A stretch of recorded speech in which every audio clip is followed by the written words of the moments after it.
Welcome to the Nerd Party.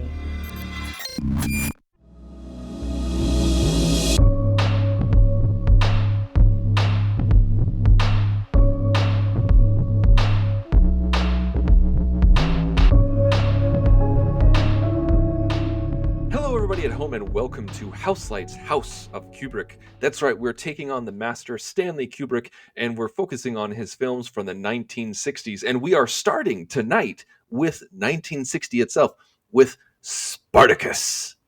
And for most of us, if not all of us, I think this is the first time we've seen it as a group and as individuals. Is that right? Yeah, this is definitely my first time seeing it. Absolutely. I don't know how that's possible that all of us who are huge film buffs, some of us went to film school, and all of us are in the arts, and I just don't understand how we could have passed up on this. And we're all, for better or for worse, fans of Stanley Kubrick. I'm not like a Kubrick, aficionado. I'm not a diehard fan, but I like a lot of his work. And so it's really crazy to me that all of us missed out on this one. But I'm really glad that we're going to be talking about it tonight. And something that I'm also glad of is that you guys are going to go to the nerdparty.com and check out all of our other shows. We got Nerd Party content coming at you every single day of the week. We got Star Trek shows, Star Wars shows, we got Doctor Who show, we got a Harry Potter show. We got everything that you could ever think of coming at you. And you should go to the nerdparty.com and also check out all of our backlogged episodes, all of our previous directors that we have encountered and analyzed and dissected by going to the nerdparty.com. You can also find us on Twitter and Facebook and Instagram by searching the Nerd Party. All right. So I am your co-host, Tristan Riddell, and with me as always is John Mills and Darren Moser. So, John, I want to know from you. Let's get right down to it. Let's hit this wicket. What were you? Obviously, we all know about the pseudo ending. We all know about the "I'm Spartacus, I'm Spartacus." Like it's so ingrained in our culture that it's hard not to know. What did you know about this movie before you watched it? What were you expecting when you watched it? I was expecting an overblown 1960s era historical epic with a lot of extras and basically very sort of like old school, the old school sort of like Cleopatra, Ben-Hur sort of vibe going on, 10 Commandments, all of that sort of stuff where it's like, it's all about the big overblown production values that can be brought to you. It's shot in Technicolor, all of that sort of stuff that they used to do where it's like when the whole idea of simply going to the movies was the marketing experience, was they were simply selling you on the idea that you were going to see something that could not be seen elsewhere. That's what I was looking for. Knowing that it was directed by Kubrick, I can also say that I was extremely curious as to how that translates, because a big sprawling historical epic sort of thing is not what I'm used to seeing from Stanley Kubrick.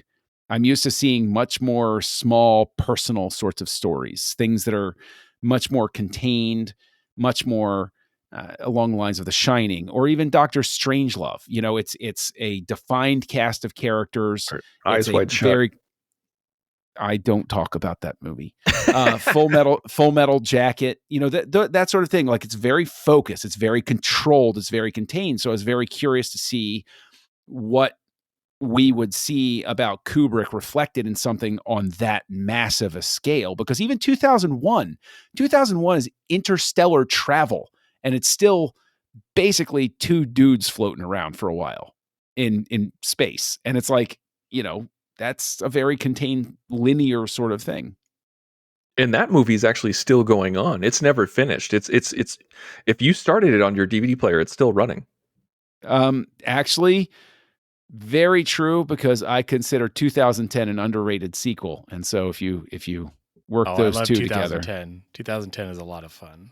It is, isn't it? It really is. It is. Like, it's definitely completely tonally different than 2001. Oh, yes. But I mean, I'm also a person who's read all four of the books. So, yeah. Same. And I think that the what's really interesting is I'm not comparing artistic result, but 2010 in terms of that tonal difference you're talking about is sort of like Aliens versus Alien, where it's like these are technically in the same franchise and have sort of to do the same thing, but it's very obviously two different approaches to the material, sort of stuff. But anyway, that's enough about 2010. Yeah, I mean, I was just curious to see what that looks like when Kubrick establishing himself is put in that massive a scale sort of thing. What is that? What comes out of that? Now, Dr. Sci-Fi, Darren, what did you know about Spartacus? What did you expect before you came into this? Honestly, it was probably just that. Like you said, Tristan, the I am Spartacus, everybody stands up and says it. It happened a lot earlier in the movie than I was expecting. I kind of expected it to be like the climax in the very end. And there was quite a bit of movie after that. But I don't think I even knew that he was a gladiator. I didn't know.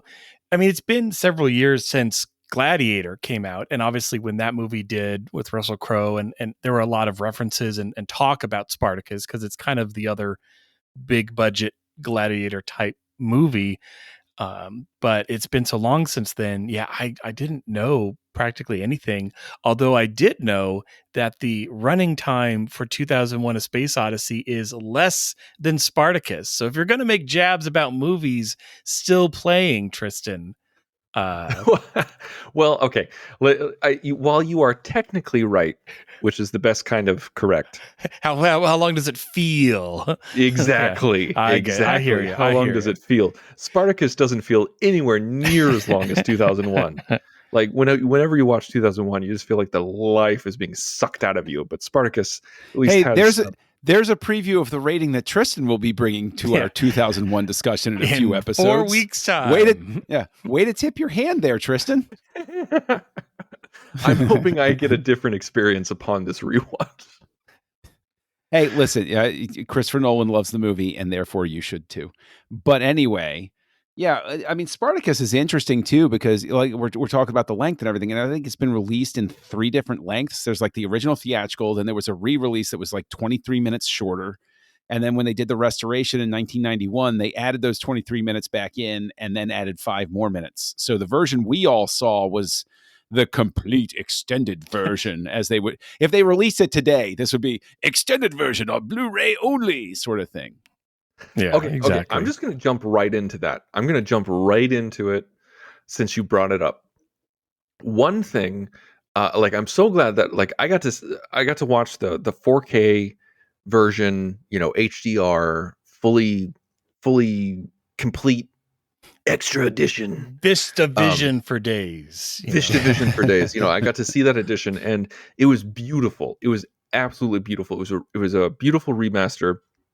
And one thing I really appreciated about the remaster is that it had credits at the end for the remaster.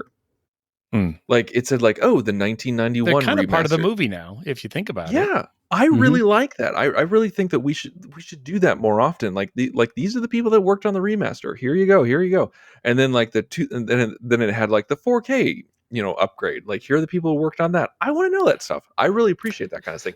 But anyway, the reason why I'm bringing it up is because it's so funny that we are further away from the anniversary edition in 1991 than the anniversary edition was from the theatrical release in 1960. And that kind of math just blows my mind.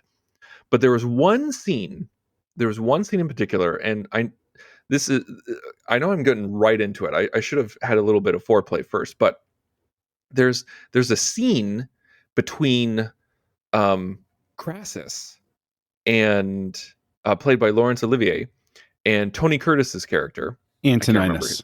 Thank you, Antoninus. And in the bath where Laurence Olivier goes into the bath and Tony Curtis is there and washing him and everything like that. And as I'm watching it, I'm just like, oh wow, this is a one shot. This is they put the camera on the sticks and they're not cutting away. And I'm like, oh, this is gay. This is gay. And I was super surprised to see it from a movie in the 1960s. And then as I was watching and as I was listening, I was like, man, Laurence Olivier sounds exactly like Anthony Hopkins. this is so weird. Like, this is really weird. He sounds exactly like Hannibal. And then as soon as there's the a movie reason was done, for that, Tristan. yeah, as soon as the movie was done, I looked it up, and that scene was not included in the original theatrical cut because it was so overtly homosexual. And like, listen to this: the Production Code Administration and the Legion of Decency both objected. Have you ever heard of anything more more what's the word I'm looking for? Like, why do I believe that there's an organization in 1960 called the League of Decency? Like the that Legion of Decency. Like, that is just that they were down with some evil stuff, but they objected to it and cut it out. And in 1991, they wanted to put that scene back in, but the audio was trash. It was gone. They didn't have the audio. And so Tony Curtis was 66 at the time. They're like, "Oh, Tony, could you do this?" And he does, and they adjust the pitch just a little bit so that he doesn't sound like a 66-year-old. He sounds like, how he did in 1960. And, Olivier was dead by then. They're like, "What are we going to do?" And so they got Anthony Hopkins to do his best Olivier impression. And that's how they used it.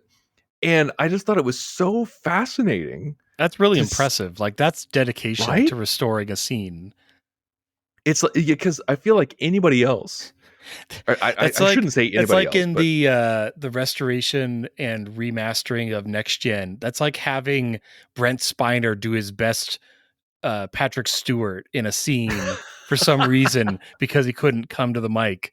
I mean, it's not quite that bad, but like that's a lot. No, that's pretty great. That's like, as Brent Spiner does an amazing Patrick Stewart impression, but I think you're spot on with that. It was so interesting because I read an article about it where they're just like, "Oh, if you weren't looking for it, you would never know it was in Anthony Hopkins." I was like, no, we knew it was Anthony Hopkins, but I mean, anyway, you knew because you know voices even more. But honestly, I had looked it up and I knew that, but in the moment I wasn't paying attention enough. It wasn't jarring enough to pull me out and be like, "Wait, that's Anthony Hopkins." So you I didn't even notice it was a it. oneer. Yeah. Okay. That's interesting because, like, to me, it just struck out to me like a sore thumb. But it was interesting because it was cut because of the Legion of Decency, right? But at the same time, it doesn't really add anything to the plot. It really doesn't. Like, you could have cut it and you would have no idea that it was gone. It's not on the Senate floor. It's not some speech by Spartacus. I honestly even wonder why it's even in there, except for having something that's kind of like pushing the limit. Like, why else would you even have this scene?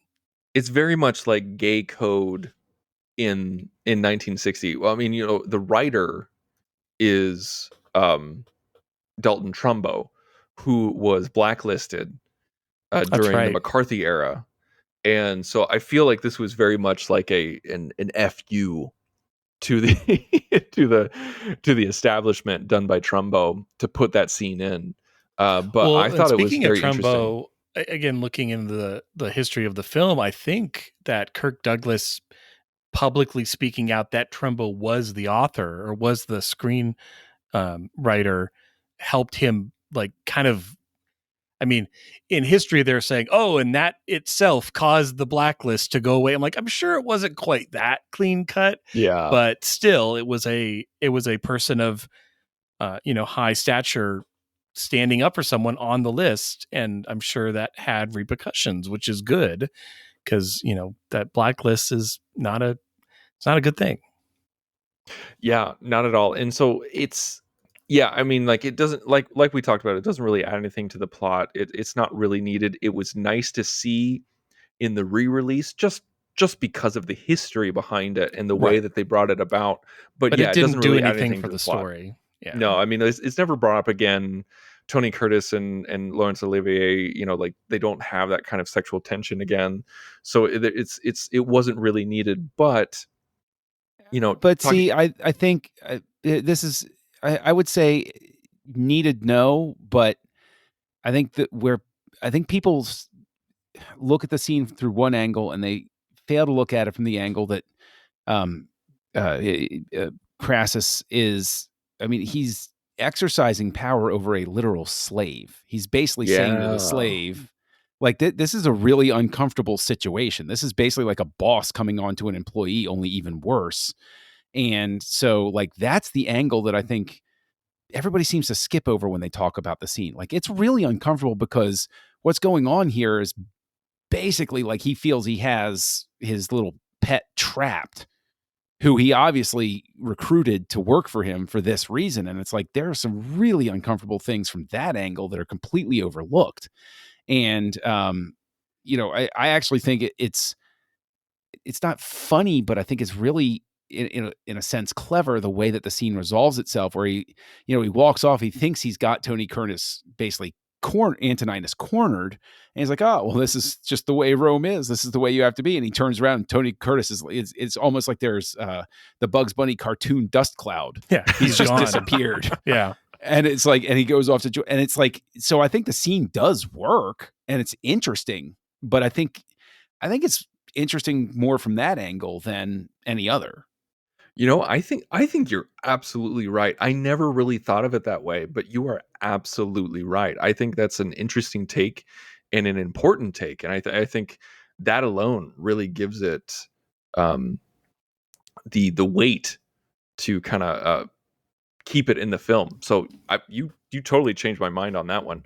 But Hooray. Speaking of behind the scenes stuff, Kirk Douglas was a producer on this film, and he's the one who hired Kubrick. After falling right. out with the original director.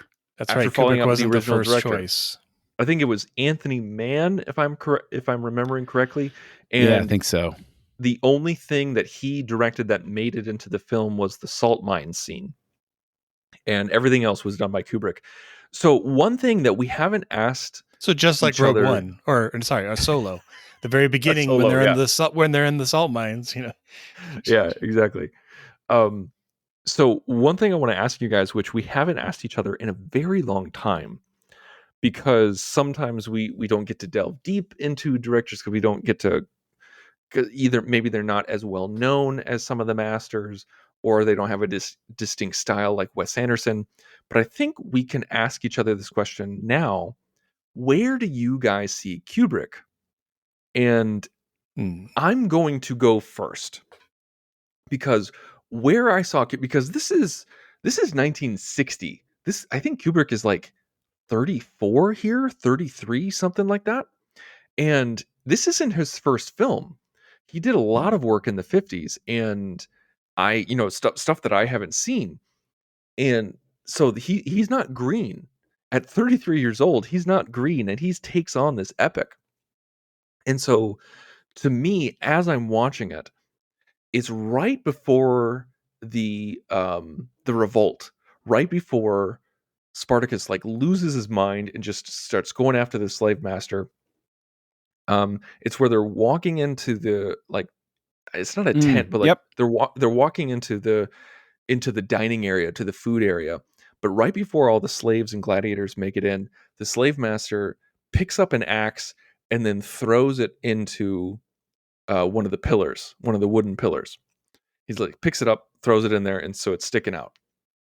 And then a little bit later on, we see the camera track, and it like as it tracks to the left, we see that axe just staying there in the pillar. And then later on, during the revolt, when everything's going crazy, it's just absolute chaos, people are getting killed, people are getting slaughtered, a person who's trying to get out of a jam pulls out the axe from the pillar and uses it as a weapon against one of the slave Chekhov's masters. axe. Yeah, it's Chekhov's axe, exactly. And for some reason, to me, I'm like, that's Kubrick right there. He's introducing something early on that you think is nothing, but then is pivotal towards a character's journey. It wasn't even Spartacus who used it, but it was it was somebody else's journey. And it's just like, for some reason, like as I'm watching it, I'm just like, yeah, that's him. That's Kubrick. That's the attention to detail that we know and love from one of the masters of film. And so, John, Yes. I want to ask you, like, what do you think about that? And also, or, where do you see Kubrick in this film? I see Kubrick in those moments where it's obvious that he cares most, which I know seems like an odd way, but there's this strange disconnected nature to some of the big wide stuff. Like I felt like there were a lot of the stuff where like you see all the slaves, when they've joined together as a giant force and they're moving across the desert. There's just something about the way the camera's placed and the way the light is. Like you look at it and you're like, oh, this is second unit photography. This doesn't look like Stanley Kubrick. And it's odd because every movie has second unit photography in it. Every movie has, different shots. They have a production schedule to keep up and everything like that. But then when you get, for instance, just to offer supplemental stuff, we already talked about the bath scene. I think that's very much a Kubrick. You lock the shot and you're peering through the veil. Like that felt like a Stanley Kubrick movie to me that I'm watching. But also when I'm in the Senate and I'm seeing the strict sense of balance and light that's going on, like when Grabus has failed and he's standing there and the guards are specifically equidistant and he's center shot, and there's a very like all of the things we're going to come to expect from Kubrick later about the way that things are composed in the shots and how balanced and structured everything is. Those moments really shine through. And I'd say even in the gladiator fight that Spartacus is in, I can see Kubrick in that. And I know I'm sort of like jumping all over the board, but it's specifically because there are moments, including, in my opinion, the I Am Spartacus scene, where I feel like Kubrick is just there. He's just, okay, I'll just do what I have to do to get this out there. I know that he disagreed. One of the disagreements between him and Douglas was about the I Am Spartacus scene, because I think Kubrick said, I think this is silly or something like that. And it's really interesting to me because I struggled to think of any other movie I've seen recently during doing this show or anything else where I can see such a clear difference between first and second unit as I do in this movie, or what I presume to be. But like there are a lot of things where just I see the Kubrick touch, I see the balance, I see the structure, and then there are other things where I can just tell he's just there and he's just getting the job done, which I would expect from a young director that's just sort of keeping things moving. But that's my lengthy, long-winded answer. Sorry. No, I love to hear this stuff, and I love to hear Lengthy, multiple long-winded examples. answers are our specialty, John. That's true. That's a good point. Yeah, Spartacus is interesting because I'm looking at Kubrick's filmography right here, and he didn't write it and he didn't produce it. And so, I mean, he did a little bit of rewriting with like Lolita, but pretty much beyond that, he has written, directed, and produced every single thing he's done. So he's absolute control over everything. So this was the, Hail Mary, call Kubrick, bring him in. We've already started shooting. You need to get up to speed. So yeah, I mean, like you said, Tristan, he has done stuff before this, but a lot of things that he had also written. So I think that's going to add a little bit of an aspect. And maybe that's partly why we get kind of the prime unit, second unit vibe, like John was saying, is because, he didn't have as much control over the story or the writing as he apparently is used to. One scene that I felt was very Kubrick was, like John was kind of saying as he went through all the main sections and listed them all off before I could get to them. No, that's what I do. No, in the gladiator scene, two parts of that. One, there's the kind of we're above you, discussion of the nobles and the the Romans, and then the gladiators are in the pit, and when they're, I mean, even before the gladiator scene where they're literally like picking a slice of beef, to eat. Like it's so degrading, but it's shot so well, But my favorite part of the gladiator scene is the through the door moments where Knew you were going to pick that. and because it's gutsy. Like you're spending, you got some star power. I mean, obviously your star is on this side of the door, so it works. But but to not show and just hear the first fight gave so much tension and suspense for the second fight, like way more than anything we would have seen. I think it was the perfect decision to really just, because these people, especially how they'd set it up where they were told, like, when we're training you, you're not going to fight to the death because your product, we're going to sell you. And so to be forced to kill basically your kind of slave brother in arms, like that is literally what sparks the rebellion, is, that one decision. So yeah, that part with the fight behind the door, and just in general, I'd say Kubrick has a really good eye for conveying frenetic scenes, but you still know exactly what's going on. Like the entire uprising, all of the main battles, just all these things where there's a lot of pieces, a lot of extras. No, we're digitally going to replace that group over there later. Or, oh, we're going to, CGI this out. Like that didn't exist. But he has such mastery over these moments, and I never felt lost at all. There's no shaky cam, there's no like what's going on, but you still feel the sense of weight of this. But it's different than like Swashbuckle, it's different than like Errol Flynn or those kinds of movies where they're trying to create a frenetic energy. I think he has a way of creating that energy, but in I can tell what I'm looking at, which is appreciated. I appreciate that. What's interesting is that looking at the way Kubrick approaches the material here, I think it's also an early tell that Kubrick is not incredibly comfortable with couples in a film that have function, like an actual love for each other. Like if you look at his other films, they're all about dysfunctional relationships, especially marriage in a couple of cases. And then here we have just like that sort of like pure heroic love between the male and the female lead. And if anything, it's very awkward in a lot of ways. I'm so glad that you brought that up. It's so awkward. It felt like a studio note. Yeah. Where they're just like, throw in some romance so that the ladies will want to come and see this too. Like that's what it felt like. I mean, I don't want to knock it because I like the idea of or it could be Douglas. That's my guess. If he's your leading man, he's also a producer. Of course, he's going to say, I need enough scenes where I'm being the leading man, And I mean, what do you think, John, on, like you said, it felt awkward, but I actually kind of liked the way the narrative went in the fact that he did fall in love with the girl. It wasn't, oh, I'm a slave, you're a slave, so we're going to get it on. Like, like I think they kind of partly did that because it's just, he's the white hat, so we have to give him the virtue. But do you feel like that part of the story worked, or did it just feel ham-fisted the entire way through?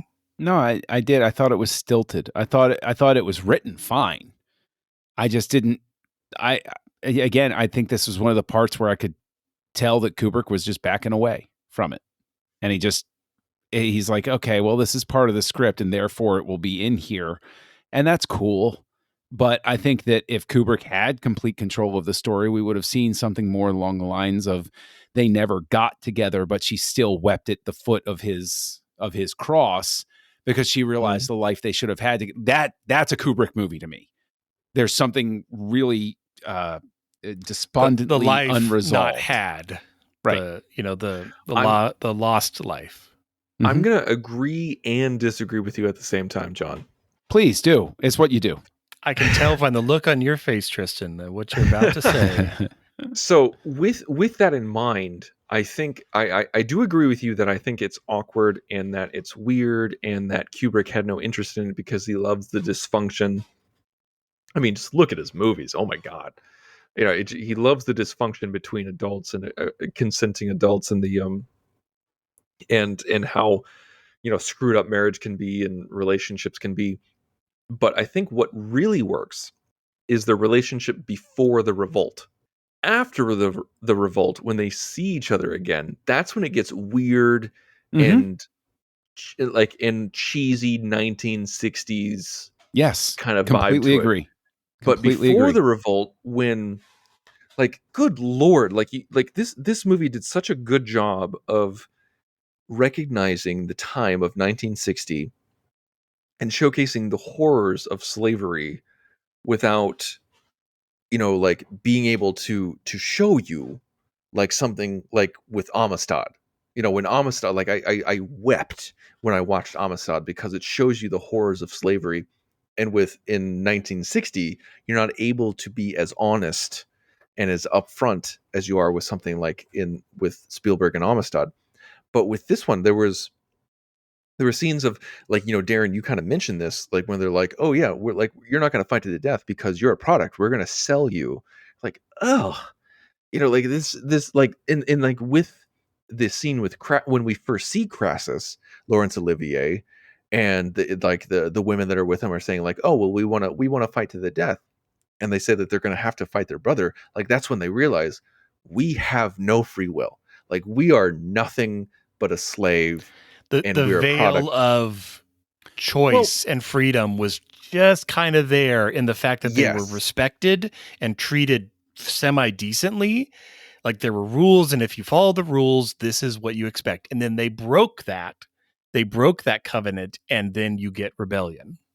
And then we see a scene where like that's the male perspective. That's the gladiator male perspective. But then we see the female perspective where they're inside, and then there's just this line of women, and they're just like, okay, you're gonna Punching go the to what's clock. his name? It's You're just gonna go to there. you're gonna go to this guy, you're gonna go to Crixus, you're gonna go to Marcus, you're gonna go to Draba, you're gonna go, you're gonna go here, you're gonna go to Spartacus. And the beginning of this love was, oh well, Spartacus didn't rape me, so maybe he's a cool guy. And I'm not trying to be funny, but it's ridiculous when you say it out loud.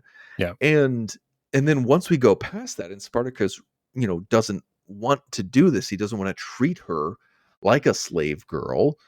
uh we have this really touching romance where Spartacus is concerned about her safety. Like when the next day when she goes to another man forcibly, he says like, did he hurt you? And she's like, no, I'm fine.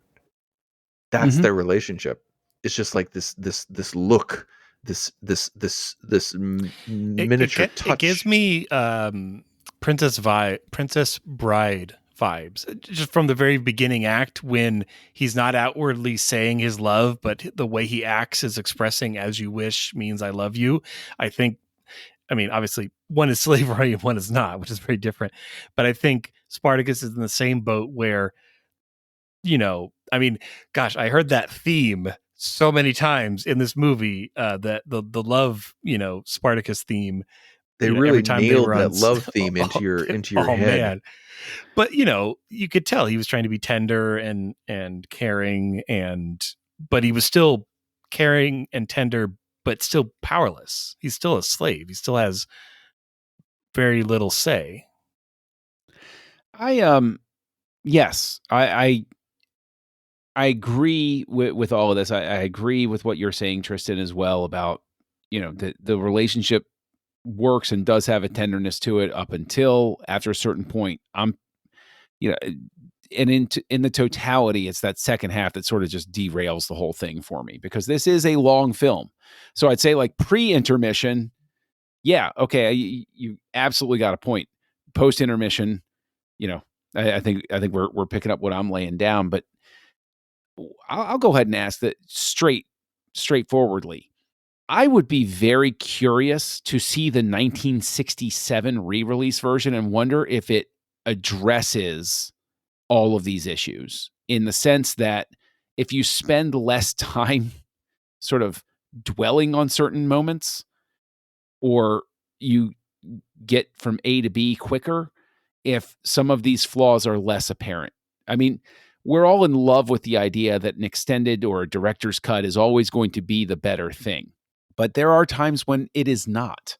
I love to trumpet the case of Highlander 2, The Quickening, where I referred to the Renegade cut as 15 minutes worse, which is the first time I've ever used a unit of time to describe how bad it was.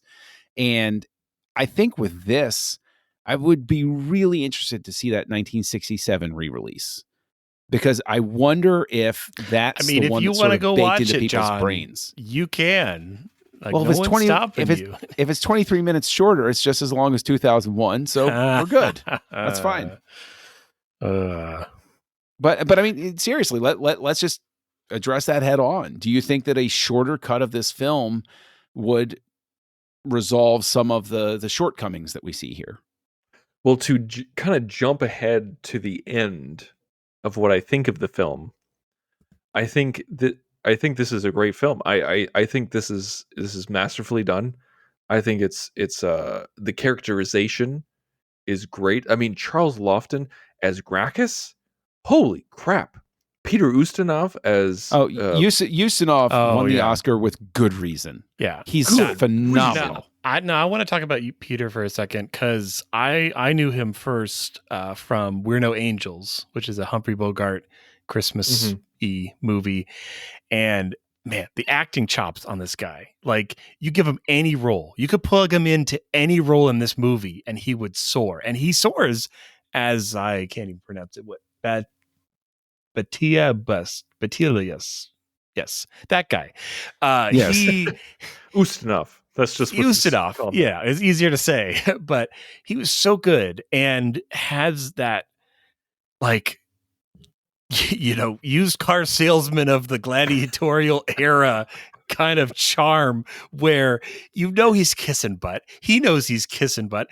Everybody knows it, but they are like, but you're so good at it, we're just going to go along with what you're doing, from, oh, well, surely a person wanting this would pay twice as much, and just, but I loved him. Everything he had. I love that he stayed throughout the story. I love that, he continued on, every time he was on screen. But I totally believe you could plug him in to practically any role in this movie and he'd do just as good. Although I'm glad the role that he got. I don't know. Almost every. I don't think he works as Spartacus too well. Okay, well, but, we know that's not happening. Yeah. He doesn't have the chin dimple enough to be Spartacus. The first time I saw him was in Robin Hood, the Disney animated picture as Prince John. Yes, which is chewing the scenery. Yeah. But John, I remember texting you while watching this and saying, holy crap, this script is electric. And the reason why I texted that to you was because of the scenes between Peter Ustinov and Charles Lofton. Those scenes are just phenomenal. I mean, the writing by Trumbo is next level, and the way that these guys, the way that Ustinov and Lofton, what they bring to the table and the conversational atmosphere that they give. I mean, not to mention the Senate scenes. Part of that has to do with the fact that Ustinov and basically they would sit there and they would rehearse a lot together, and Kubrick would come over and see them, see their rehearsals. And there were often times where they would do a rehearsal and he would say, that's what we're going to do. That's what works. So I think what you see is you see a great example, and one that I think gets lost very much over time, is when you have actors who are used to being stage performers. They understand the value of that chemistry. And if it doesn't exist, you have to build it. You have to sit there and you have to work with somebody night after night, and you have to find your way to what's going to work for the production.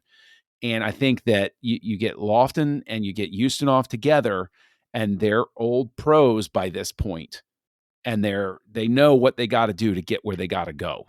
And I know that seems terribly reductive, but I think that's why those scenes come alive. I think that's why you have a situation as well where these two are a classic example of, it's one thing to have a great actor in a role. It's another thing to have a great, somebody with a long professional resume of live theater in a role, because they are always going to work to get to that, because they're not used to having to lock into one take or one read of something. They want to get there and they want to find the best, and they're used to finding it every night, sort of thing. And a script is great on paper, and a script is a great script no matter what. But a script only comes alive when you have performers who can make it breathe. I'd say the word consummate professional. Yeah, basically. So jumping off of that, I want to talk about the Senate scenes with Gracchus. I mean, these were usually led by Gracchus. We had a little bit of Caesar, and it was just interesting to see Caesar before he became Caesar. Before he got his groove back. And But those were some of my favorite scenes, which is so crazy for a movie called Spartacus, about a slave turned gladiator turned rebel, which was well performed by Kirk Douglas, and it has a lot of great scenes. But to go to the stodgy Senate scenes, those were some of my favorites.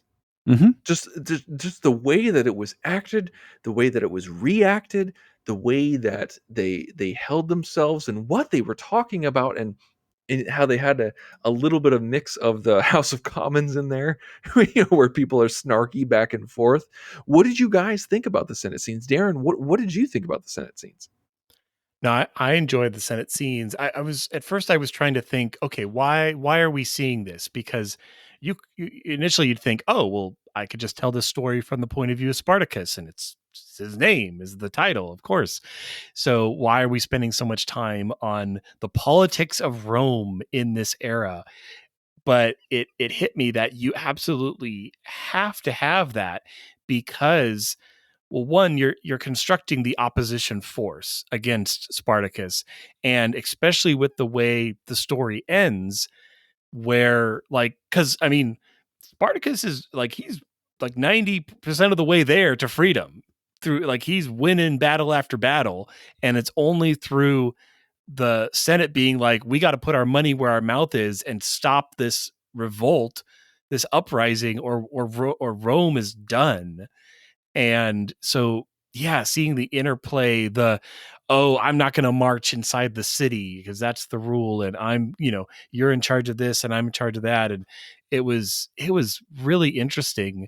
I mean, I couldn't remember a single one of their names because that's just this era of history, but beyond that, though, the political intrigue was really interesting. I thought that Kubrick was very interested in it, and I was very interested in it. I thought the production design fell down a little bit during it, but it fell down in that very well put, epic, that very sort of like this is what I expect it to look like from an era, from something of that time. The failure to weather things properly, like everything's lit like you're watching a stage production. It's like, yeah, okay, I expect this. But I think that Kubrick is very interested in it. And I think, I mean, listen, Rome, I love watching movies about, reading about, studying, antiquity and Roman government and culture specifically. It's a fascinating time. It's absolutely fascinating. It was a terribly complex and layered and hypocritical and hideous and beautiful and wonderful and atrocious society. And I think it just draws certain people like a moth to the flame. And so I was more interested in that part of it. That I'm always more interested in Senate scenes. That's just how I'm wired.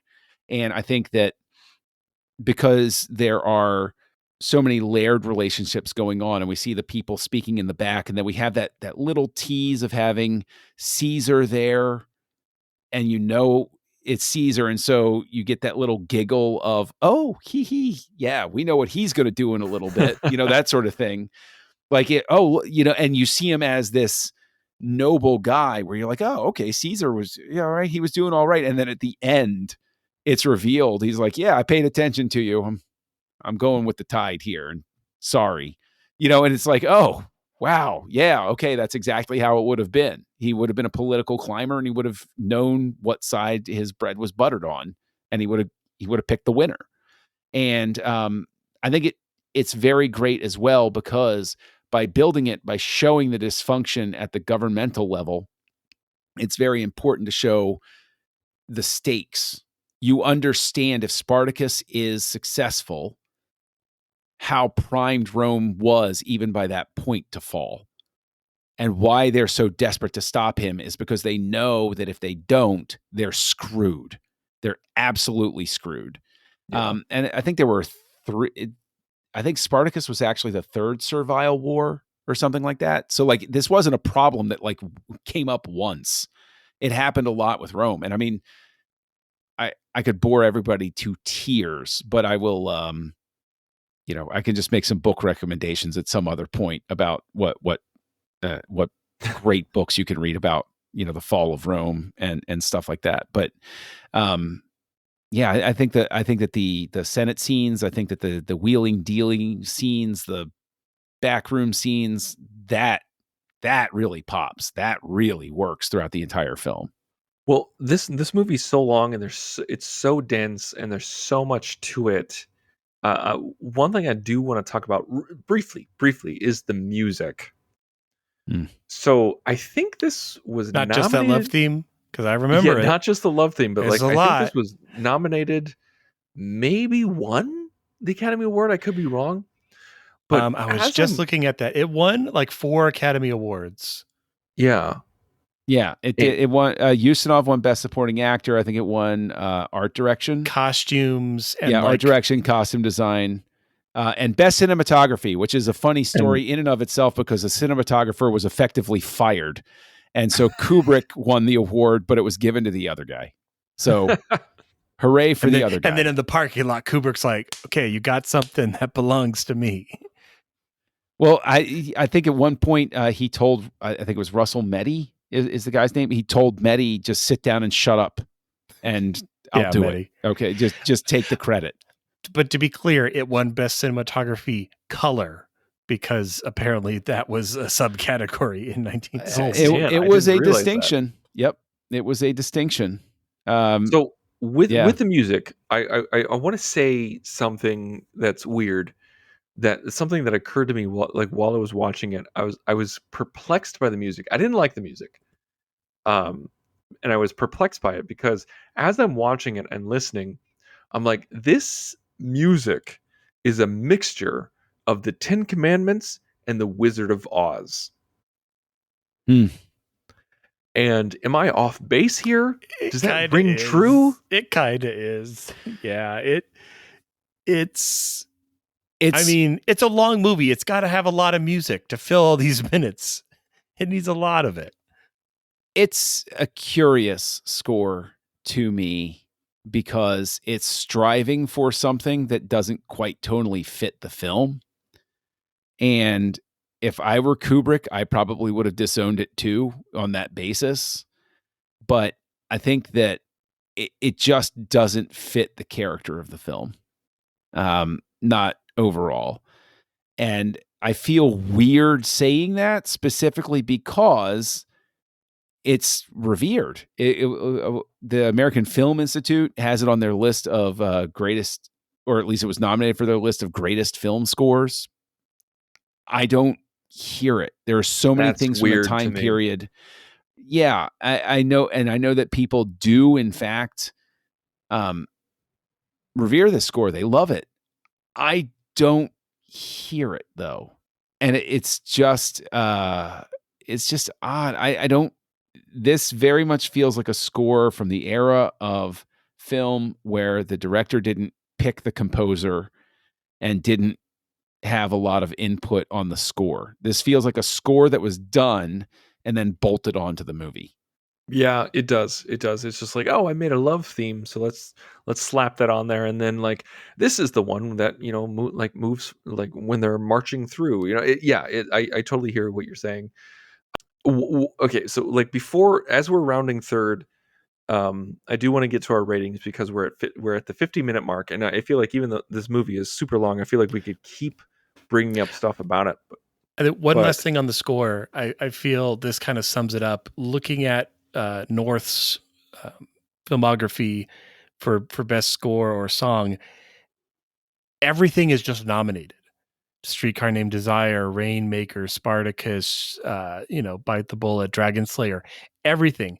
His only win is in '86 of an honorary Oscar for memorable achievement for distinguished motion pictures. So it was always kind of like just good enough to be nominated, but not enough to win.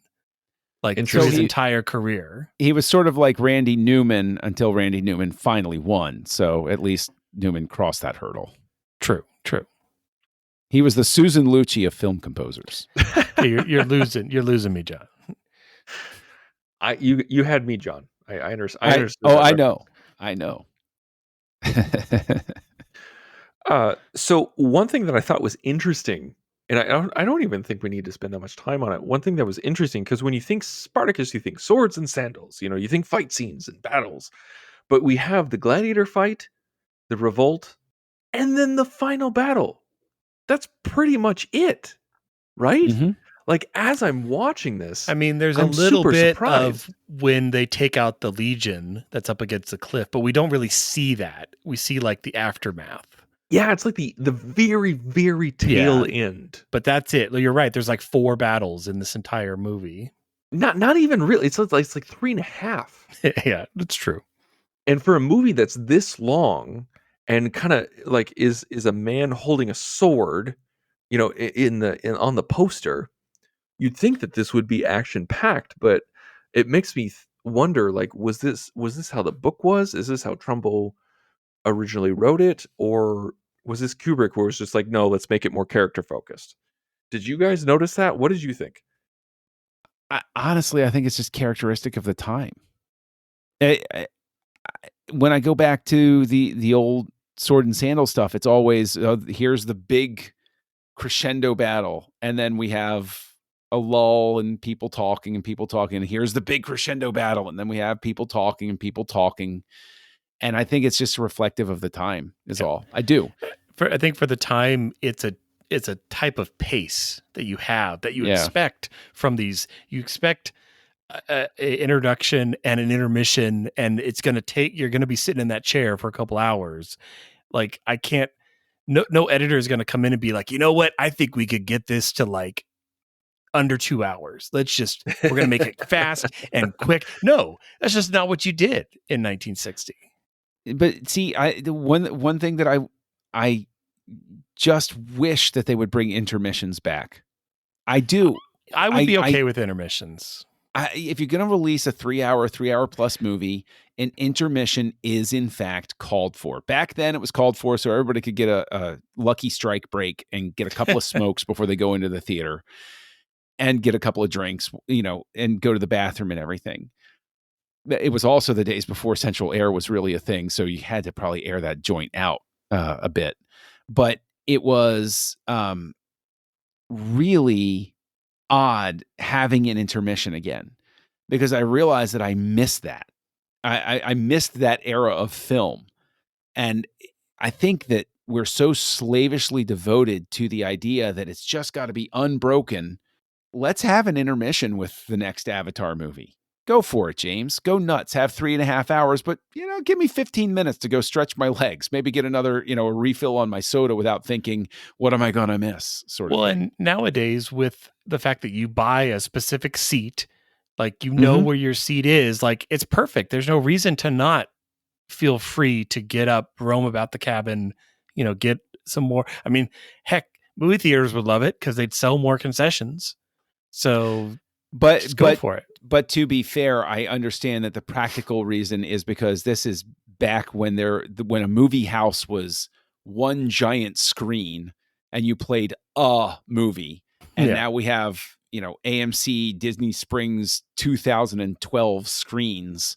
We have multiplexes that try to pump in as many showings as possible. Yeah. Well, you have to play Avengers Endgame 24 hours straight for 3 weeks so everybody can have a shot at seeing it. So, okay, so I feel like we could keep going, and I have a few more things that I'd like to talk about, but I'll bring that up at the end when I give my ratings, because we're reaching the hour mark, and I'm totally stoked to hear your guys' ratings, because I think we all have good things to say about it. We also all have criticisms. We're very honest with this movie. And so, Darren, I'm going to start with you. How many? I'm trying to be cute, but also not gross at the same time. I don't know. Like, how many swords? Okay, swords is safe. I'm like, yeah, swords is safe, because I could say crucifixes, but how many swords are you giving this film? So yeah, I'm never more have I wanted to give a half star, but like in a good way. But yeah, because it's a good movie. You can see, we went to Universal Studios Hollywood a little bit ago, and they have the studio tour, and they have in the queue, they have posters from all of the big Universal movies, and they had like a huge, cornerstone one for Spartacus, because this movie, did really well for them. I don't think, you look at the box office, I don't think it did as well on paper, but I think for the company, it definitely did, didn't hurt Kubrick's career. It's part of it's just, I'm not a sword and sandals guy. It is not my genre. Not that I can't appreciate it, but it is not what I lean into. I don't, crack open a soda and be like, Spartacus, here we go. It's Friday night. So I am going to give this a solid 3. I enjoy it. Do I think I'm going to watch it again? Probably not. I think I'm good until I watch it in the education of my children, to show them, when they're older, of like this type of story, if they're into stuff like that, maybe compare it with Gladiator or something. This is a couple years down the line. So I'm going to give it 3 swords. But make sure you only go for the kill shot here on the chest, on Kirk Douglas's sparkling chest. All right, so Dr. Sci-Fi gives it a 3. I wouldn't say sparkling. I'd say greasy. Very greasy. Yes. Yeah. Oiled up. Kessel Junkie, how many sandals are you giving this film? It is surprisingly difficult, because a movie like this, you feel obliged, where you think, I don't want to give this 5 stars. What's wrong with me? Everybody tells me this is an incredible classic. And so I wind up honestly with this reflexive fear of being the contrarian. So Darren, I thank you for your bravery for being the first one to step out onto the field here. I had my review behind the door. You couldn't see it, but you could hear it. It gave you the strength for your battle. I'm about to charge up there. I am torn. I am going to wind up splitting the difference and giving it a 3.5, because in terms of enjoyment, I'm about at a 3, because we didn't even, while we're talking about the great acting, one of the most baffling miscastings that I can recall of a movie I've seen recently happened with Tony Curtis in this movie. I don't know the hell he was doing in this movie. It so makes funny, no sense. When he pops up on screen, it's just like, and Tony Curtis. Yeah. Come along, ladies. See him as Antoninus. And even the scene, I think, is part of what sort of like cuts the knees out from the scene where, Spartacus is there with him, and he's had to kill his friend. And it's this brotherly love moment where they're really together. They're in it together.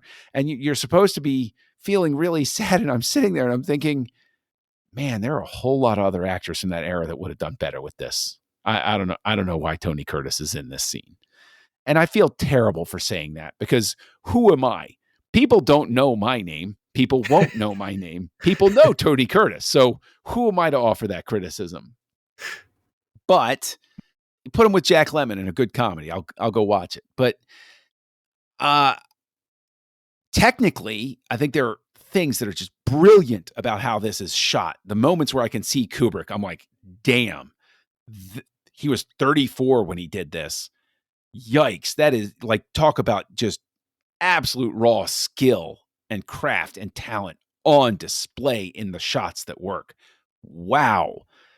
So I'll split the difference. 3.5 is where I end up with Spartacus. So I hope, Darren, I hope neither one of us is like thrown into the ring, to fight it out or anything. I would have, if I was giving a half points, I would probably have given it a 3.5 as well. Like, it's all right.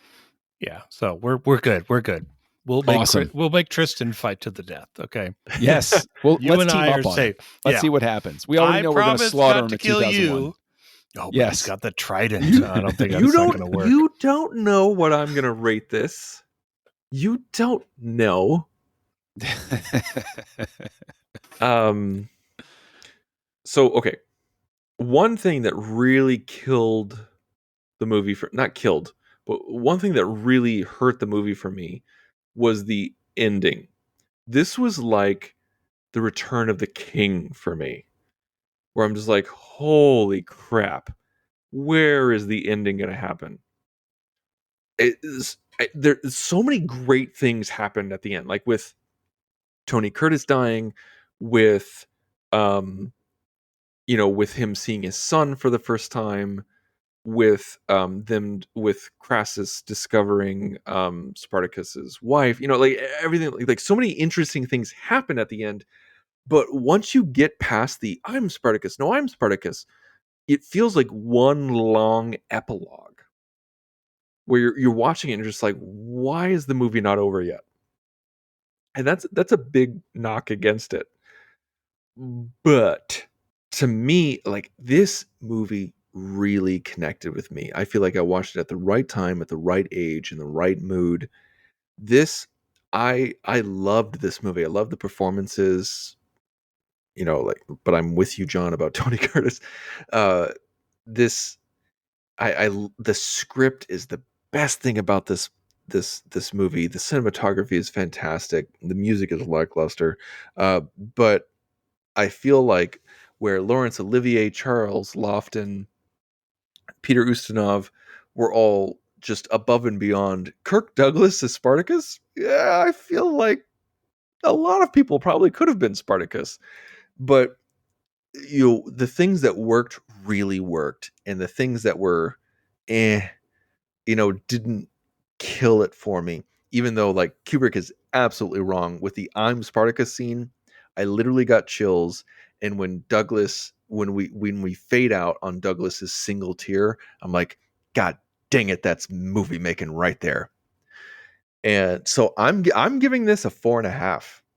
I love this. I think this is great, and I am not disagreeing with you guys with what you have said. I think you guys gave some really great points, and should I have given this a 4? Probably, but I think because what I like works so well, I gotta bring it up to a 4.5 and just knock off a half star for all those false endings. So thank you everyone so much for listening. We really do appreciate you.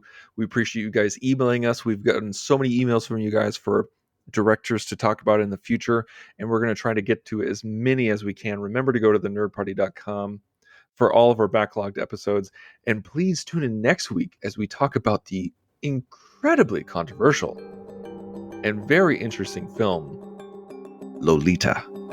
Join the revolution. Join the Nerd Party.